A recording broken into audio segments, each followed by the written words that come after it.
Hello, it's Peter Shum here. I've been invited to say a few words about coaching people with Asperger Syndrome. Now, coaching, of course, is a very complex topic, and so is Asperger Syndrome. And it turns out that when you try to combine those two topics, some very interesting and difficult challenges turn out to arise. Now, I've been reading a very interesting book by someone called Bill Goodyear on precisely this subject, and over the next 20 minutes or so I'm going to tell you a little bit about what I've been finding out.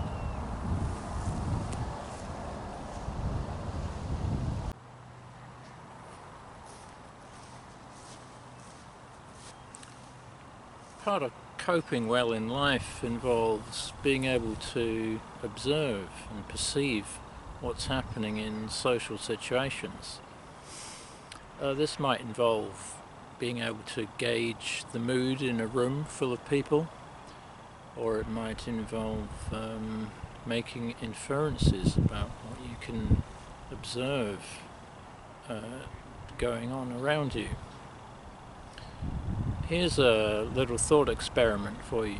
Suppose you're at a party and you're on your own, and you enter a large room full of people, and everyone seems to have formed into their own little groups, and you're not quite sure which group to join.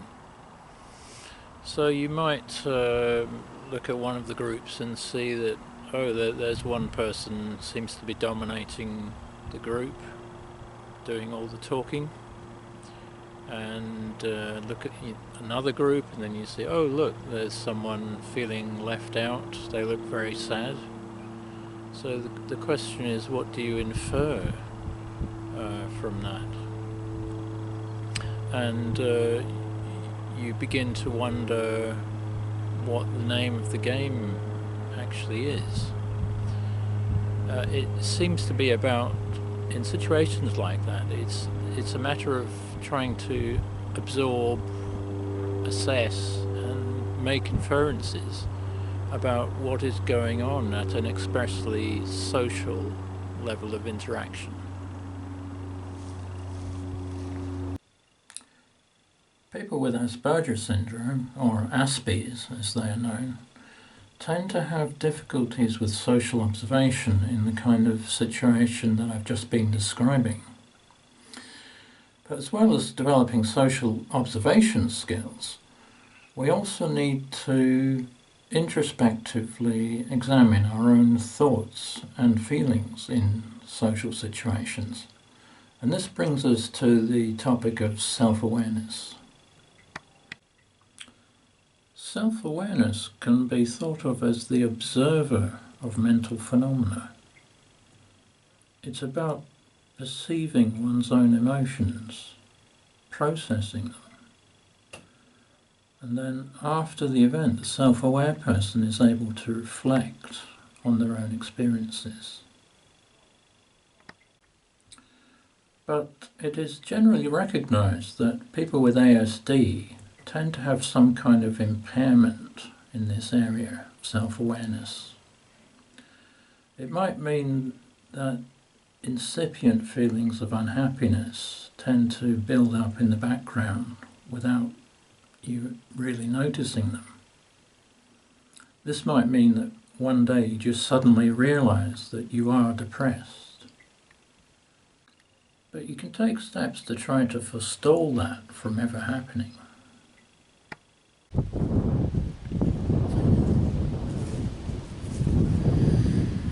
Well, here's a thought. Maybe those of us with some kind of impairment in self-awareness need to embark on a journey of self-discovery to try to get closer to this so-called observer of mental phenomena.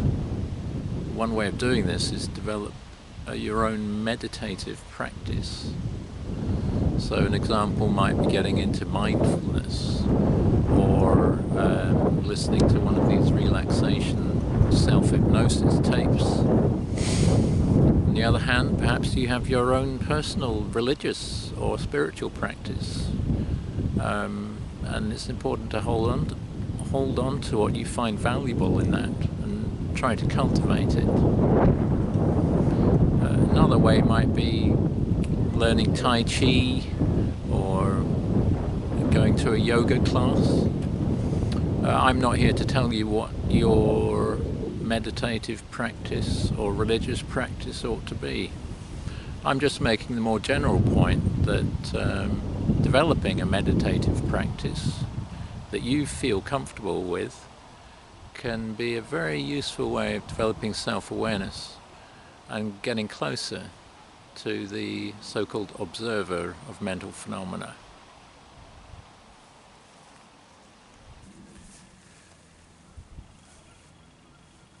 So the idea is that with improved self-awareness skills, you'll be better able to introspectively monitor your feelings and emotions in social situations. But I've noticed that some coaches say that if you're in a social situation, you shouldn't be thinking about yourself, you should be concentrating on other people. That's quite a common view in the coaching world. But my view is that it's important to keep a healthy balance between social observation and self-monitoring when you're in a social situation.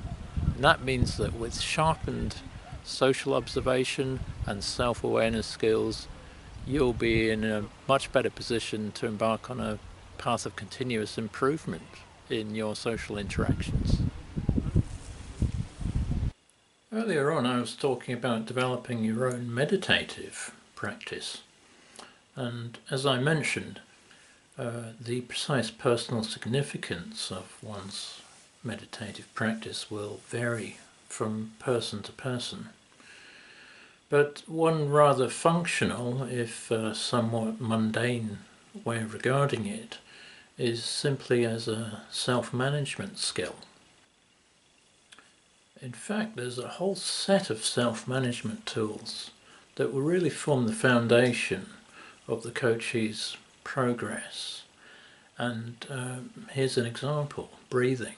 Very simple example. Breathing is a self-management skill. Getting your breathing right is very important. Here's another example: self-control. One important example of self-control is managing to steer clear of unnecessary arguments and disputes.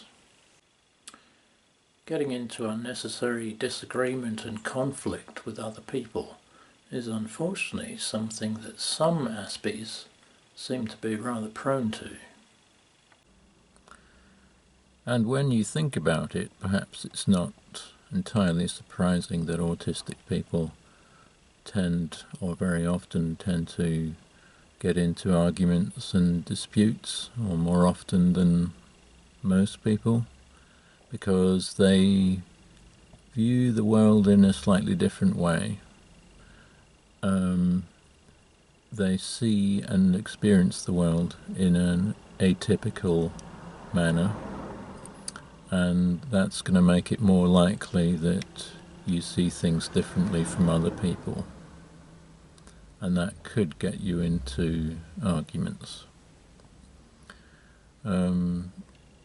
Very often autistic people become the target for bullying precisely because they come across as atypical.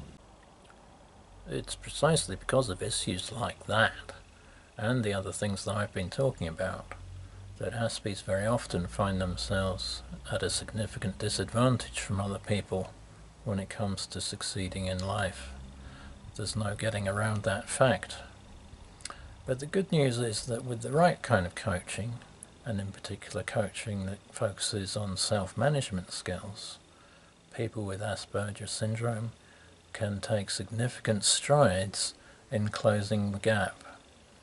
Join me in the second part of this video to find out more about how we can do that.